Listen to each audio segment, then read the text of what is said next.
there's a lot of people that could apologise, but apologies work both ways. What chances do you reckon, Meghan, of doing that?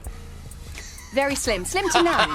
Let's go with that. Slim to none at this point. Probably Unless right the there, money Victoria. runs out. All right, well, the rift in the royal family is once again in the spotlight with Prince Harry. When the interviewer pressed to find out who that was, he said he was not prepared to share at this point. So, picture this. It's May 2025. Prince Harry sits down for what should have been just another boring, run-of-the-mill BBC interview. But oh no, this wasn't just an ordinary chat. Out of nowhere, Harry drops a bombshell that instantly sent shockwaves through Hollywood, shook the palace walls, and basically set fire to the very foundation of his and Meghan's so-called independent story. He's sitting there, speaking about his ongoing fight over security, and suddenly he blurts out something that completely flips the narrative we've been spoon-fed for years. His voice carried that raw frustration. You could almost hear the anger simmering under the surface. He says, and I quote, "Security was made conditional on having that official role. That role that myself and my wife wished to carry on, but was stopped from being able to do back in 2020. Wait, hold on. Let that sink in." Harry just admitted it. They didn't choose to leave, they were pushed out. They wanted to stay, but couldn't. They were stopped. And with that single confession, Harry basically torpedoed the entire fairy tale that he and Meghan sold to the world. The same fairy tale they used to build their $100 million Netflix empire. Now here's why this is absolutely explosive. Netflix didn't hand over a reported $100 to $150 million to just anyone with a camera. They bought into a very specific story. The story of two brave royals who chose to walk away from the most powerful monarchy on earth to find freedom, independence, and creativity. Remember when Ted Sarandos, Netflix's co-CEO, called them authentic, optimistic, and inspiring? He was gushing when he announced the deal in September 2020. Netflix bought that fairy tale of voluntary departure. The world was told Harry and Meghan walked away from unimaginable privilege to carve out a better path, one that aligned with their values. That was the emotional core of their deal. The narrative of brave sacrifice was worth every single penny because it promised content dripping with genuine emotional weight. But Harry's confession? Oh, it ripped the rug right out from under that fantasy. Because now we know the truth. They didn't walk away, they were pushed. They didn't leave out of strength, they were forced out and then scrambled to spin their rejection into some glossy, we chose freedom narrative. And this isn't just some minor oopsie in storytelling. When you're paid 9 figures to create content, authenticity isn't optional, it's everything. Netflix thought they were signing courageous truth-tellers. Instead, it looks like they got disgruntled ex-employees who were fired, then rebranded their termination as some noble act of self-discovery. Think about it. Every documentary episode, every privacy complaint, every long-winded grievance aired against the royals was presented through the lens of choice. But if Harry and Meghan really wanted to stay and were blocked, then suddenly all those narratives unravel. Every project, every sob story, every "we chose this life" becomes questionable, maybe even dishonest. This isn't just a messy contradiction, it's a fundamental credibility crisis. Netflix didn't just buy content, they bought the couple's story, their authenticity. And now, with 6 simple words, we wished to carry on but was stopped. Harry has shredded the very foundation of that deal. The big question now, not just if Netflix renews their contract, but whether they'll admit they were sold a false bill of goods right from day one. And if they realize that, well, Harry's little BBC confession might be the very moment that topples the entire Sussex Netflix empire. But you know what? That was only the beginning. To really understand just how devastating this little slip was, we've got to go back. Back to 2020. Back to the exact words Harry and Meghan told the world when they first dropped their bombshell, "We're leaving" announcement. Because let me tell you, the story they sold then was polished, strategic, and oh so carefully crafted.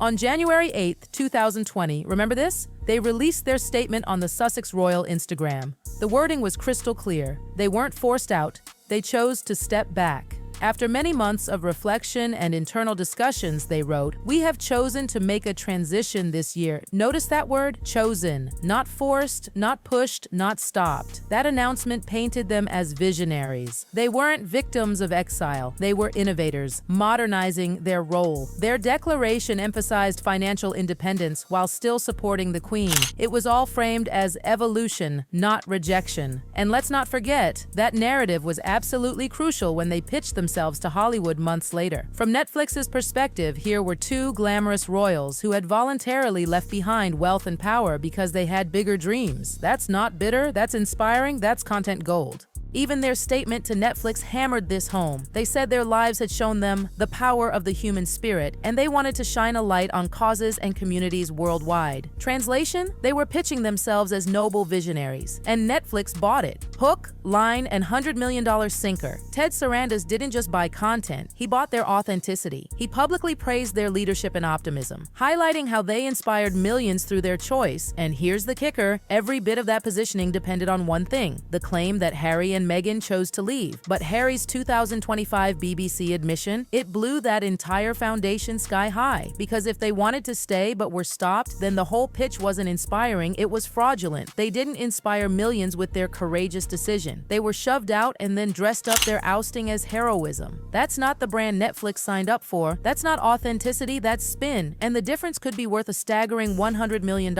And let's lay it out properly because the receipts don't lie. When you put Harry's 2025 words side by side with everything they've said before, the contradictions aren't just glaring, they're catastrophic. January 2020. We have chosen to make a transition. March 2021, Oprah interview. Harry says he was cut off financially, but frames it as a consequence of their choice. December 2022, Netflix docuseries. Harry suddenly shifts, saying, "We were forced into this situation." That's already a contradiction. May 2025, BBC interview. "We wished to carry on, but was stopped." Do you see the pattern? Over 5 years, their story morphed from choice to forced to blocked. Each version paints them as deeper victims and less responsible for their own fate. But the problem? That's not evolution, it's inconsistency. And when your entire career hinges on a personal story, inconsistency is deadly. Netflix, let's face it, signed them at the peak of their "we chose freedom" narrative in September 2020. That's what justified the check. But if the truth is that they were essentially fired, then Netflix didn't buy visionaries. They bought spin doctors who've been struggling to keep their story straight ever since.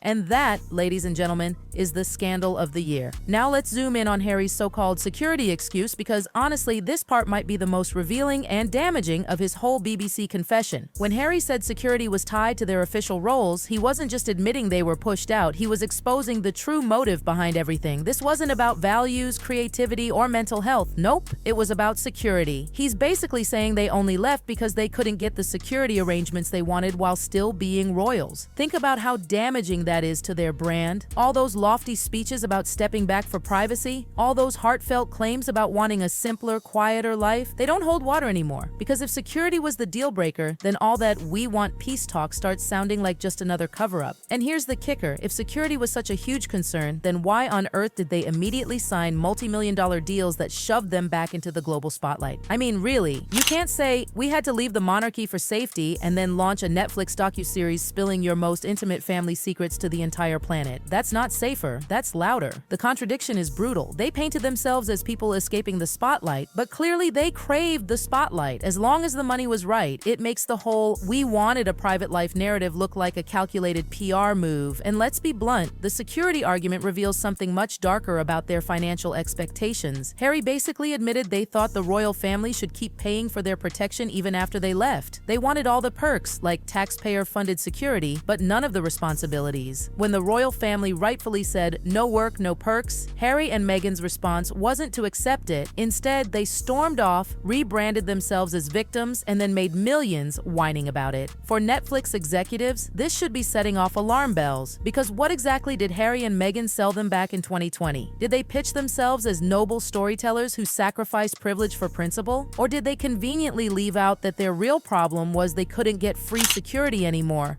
That's not a story about bravery, it's a story about entitlement. And entitlement does not make inspiring television. But while Harry was stumbling into this confession, let's not forget who wasn't talking: Meghan. And oh boy, her silence was deafening. This is the same Meghan Markle who never met a camera she didn't like, the same Meghan who could sit for hours describing her victimhood to Oprah, yet suddenly she has nothing to say? Suspicious, right? Let's be real. Meghan knows the damage Harry just caused. She's been the mastermind behind their narrative from day one. She's the one who framed the royal family as cold, racist, and cruel. She's the one who made their exit sound like a bold feminist move. But now, Harry's confession undercuts all of it. If they were pushed out over security, then Meghan's story about leaving grieving for her mental health or escaping oppression doesn't add up anymore. So what does she do? She goes quiet. And that silence? Oh, it speaks volumes. Meghan's not about to back Harry up on this one because she knows it'll destroy their Netflix brand even faster. But she's also not about to contradict him either. That would blow up their whole business partnership and maybe even their marriage. So she does the only thing she can. She disappears into silence, letting Harry take all the heat. The irony is brutal. They once had everything: global goodwill, endless opportunities, and the perfect setup to build a meaningful post-royal life. They could have championed real causes, built authentic projects, and actually created something that lasted. Instead, every project turned into a sob story about themselves, every interview circled back to grievances, every deal was built on their personal pain, and now, with Harry's confession, even that pain looks staged, manufactured, a shifting script, constantly rewritten to fit whatever deal or excuse they needed at the time. Let's step back and look at the timeline because this is where the cracks become gaping holes. 2020. We chose to leave. The heroic, visionary narrative. 2021 Oprah interview. We were cut off financially, but still framed as choice. 2022 Netflix docuseries. Suddenly, we were forced into this situation. 2025 BBC confession. We wish to carry on, but we're stopped. Do you see the trend? Every couple of years, their story evolves, shifting further into victimhood and further away from accountability. That's not growth, it's inconsistency on steroids. And in the entertainment industry, inconsistency kills trust. Brands can forgive flaws, audiences can forgive mistakes, but dishonesty? That's unforgivable. And Harry and Meghan's brand has now collapsed under the weight of its own contradictions. For Netflix executives, the panic must be real. They signed a $100 million check because they thought they were investing in inspirational leaders who gave up privilege for principles. Instead, they got a couple who were essentially fired, then spent years spinning that rejection into a PR story. That's not just disappointing, it's humiliating for a platform that prides itself on authenticity. And the damage goes beyond Netflix. Other platforms are watching. Publishers, advertisers, streaming services. They're all asking themselves the same question. Can we trust Harry and Meghan to deliver a consistent story? And right now, the answer is a resounding no. Even their most loyal online fanbase, the Sussex Squad, can't save them this time. The silence from their defenders is deafening. Normally, these accounts flood Twitter with attacks against critics, but now, nothing. When even your fiercest fans can't defend you, you know you've lost the plot. Meanwhile, the royal family hasn't had to lift a finger. They're not issuing statements, not defending themselves, not even acknowledging the chaos. They're just continuing their work. Quietly, consistently, and effectively. And that silent dignity makes Harry and Meghan look smaller every single time they open their mouths. Because here's the truth, the monarchy didn't need Harry and Meghan. They've carried on just fine without them. And now, 5 years later, the Sussex brand looks like the one that's truly collapsing. Harry's BBC confession might have been intended to soften the ground for reconciliation, but in reality, it exposed the emptiness of their entire brand. No consistent story, no trust, no authenticity. Just two people scrambling to hold on to a lifestyle that their credibility can no longer support.